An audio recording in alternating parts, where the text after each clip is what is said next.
In diesem Video erfahrt ihr alles über das argentinische Oktoberfest in Villa General Belgrano, den Monconego, das argentinische Münchner Kindl, Trachten, Wagen und den Umzug. Am ersten Wochenende geht es gemütlicher los. Es ist mehr für Familien mit Kindern und Großeltern. Es sind auch weniger Personen vor Ort und die Preise sollten auch etwas günstiger sein. Der Umzug im argentinischen Desfile genannt, wird mit dem Schwarzen Mönch Kindl El Monconego eröffnet und es folgen alle möglichen Gruppen: Bayern, Schweizer, italienische Tanzgruppen, armenische, spanische und viele weitere. Aus München sind auch dabei. Es gibt wie beim Karneval verschiedene Wagen mit Bierfässern, Musikwagen, Wagen mit Kindern, Traktoren, Bierbusse und ein paar Wagen für Prominente der Stadt. Die Kleidungen werden meistens in Argentinien von mittelständigen oder kleinen Unternehmen hergestellt und sind oft originalgetreu nach süddeutscher, österreichischer oder Schweizer Trachtenkleidung nachgestellt. Heute im Oktoberfest, das zweite Wochenende, das ist schon ein krass aus. Viel mehr Leute hier. Und es gibt sogar noch einige Orte, die sind noch voller. Ja, und einige haben ihre Kühlschränke mitgebracht. Ich bin einen Umweg gegangen, weil wir tanken wollten. Und auf der Seite ist auch alles voll. Also das Dorf ist gerade voll. Abends im Festgelände zeigen die verschiedenen Tanzgruppen und Musiker ihr Können.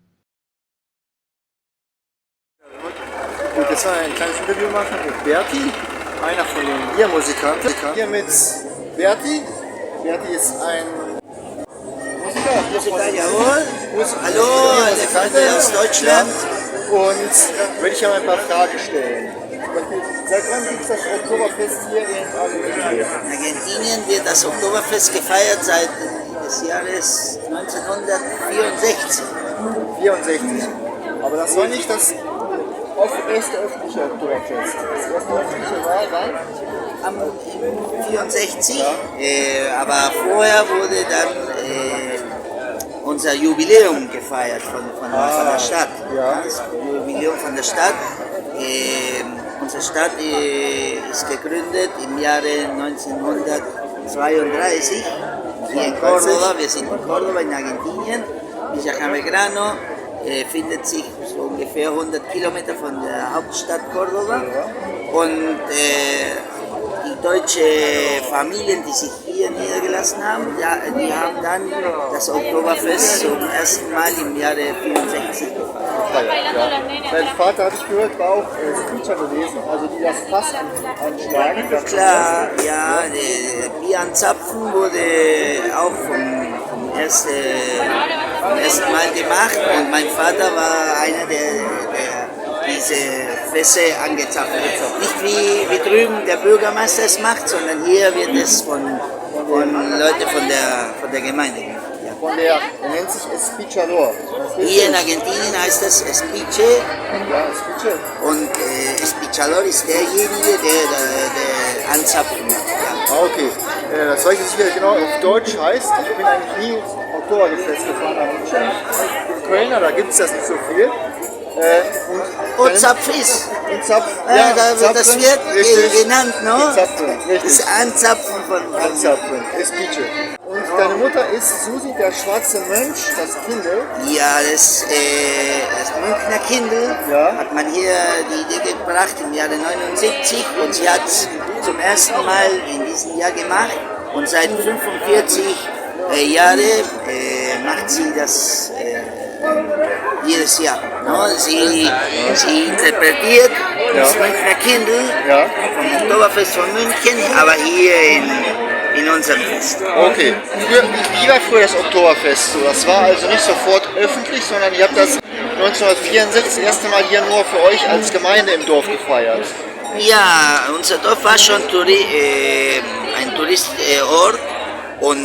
Aber da kamen viel weniger Touristen in diese Jahreszeit. Ja. No? Aber mit dem Laufe des Jahres hat sich berühmt gemacht und im Jahre 71 hat man schon eine Eintrittskarte zahlen müssen. Und damals, in diesem Jahr hat man 30.000 Eintrittskarten verkauft. Ah, okay. Alles Touristen. Touristen, ja. Aber es war wie gesagt halt vorher so mehr so dürftig. Ja, und hier wird es nur 2 Wochenende am Jahr gefeiert. Nur 7 Tage. Ja, richtig. Das erste Wochenende und das zweite Wochenende. Richtig. Ja, ne? Gerade zwischen ein bisschen. Es gibt jetzt viel mehr neue Artisten wie Soledad, Las Palmeros oder nationale Rockgruppen, die jetzt hier hingebracht werden. Das war nicht immer so gewesen. Es war früher mehr so dörflich, mit mehr deutscher Musik, oder? Richtig, ja. Das Publikum hat sich auch geändert. Ja. Früher war es mehr familiär, jetzt sind es viele Jugendliche, die hierher kommen und die magen auch andere Musik zu hören. Deshalb gibt es auch andere Artisten auf der Bühne. Aber es gibt trotzdem viel Tradition. Also man sieht die ganzen Leute hier mit Lederhosen.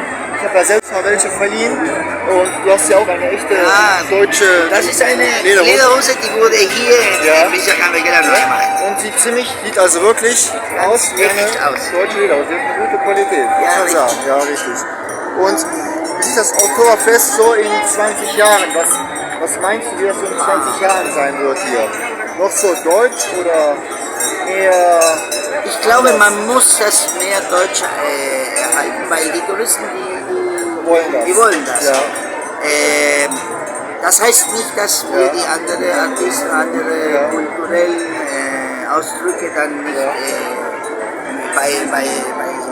bei uns haben. Aber die Touristen, die wollen das deutsche Brauchtum sehen. Richtig. Siehst du, dass es weniger deutsche oder weniger deutsche Kulturen hier gibt, oder dass es doch alles schon deutscher wird, dass es mehr Leute zukommen und mehr so als deutsch gefeiert wird? Wie siehst du das? Wir sind 14.000 Kilometer entfernt von Deutschland, in Argentinien, ein Land, in dem diese Tradition nicht die Haupttradition ist. Und das ist richtig, dass unsere Kinder, unsere Enkelkinder auch hier geboren sind und die werden die alte Tradition von unseren Großeltern nicht so häufig aufhalten wie wir. Aber es gibt auch Austausch mit anderen Dörfern. Zum Beispiel es gibt das Dorf Blumenau, auch sehr groß, hat auch ein Oktoberfest. In Brasilien, richtig, Es gibt auch noch in anderen Teilen von Argentinien deutsche oder europäische Ansammlungen. Ja, es gibt in Argentinien verschiedene Dörfer, in denen auch die Deutschen sich niedergelassen haben. Und heutzutage, jedes Dorf hat sein Fest, seine Feste, und einige davon haben auch Oktoberfest zu feiern. Aber unser Oktoberfest ist der größte Oktoberfest in Argentinien. Und mit Blumenau und München sind wir die 3 größten Oktoberfeste auf der Welt. Okay, heißt also, wir sind eins von den 3 größten Oktoberfesten auf der ganzen Welt, nach München und nach Blumenau. Ja, Blumenau eigentlich von wird besucht von über 60.000, 600.000 Personen. Ja. Hier um über 60.000.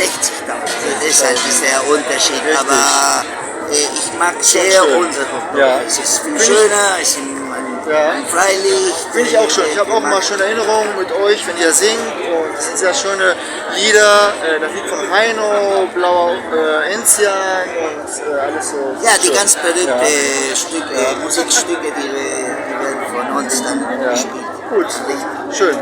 Dann bedanke ich mich sehr für das Interview. Und danke wünsche euch dir, viel Erfolg Ralf, heute, und ne? schöne Grüße Nach Deutschland. nach Deutschland. Jawohl. Okay, Tschüss. Bis dann.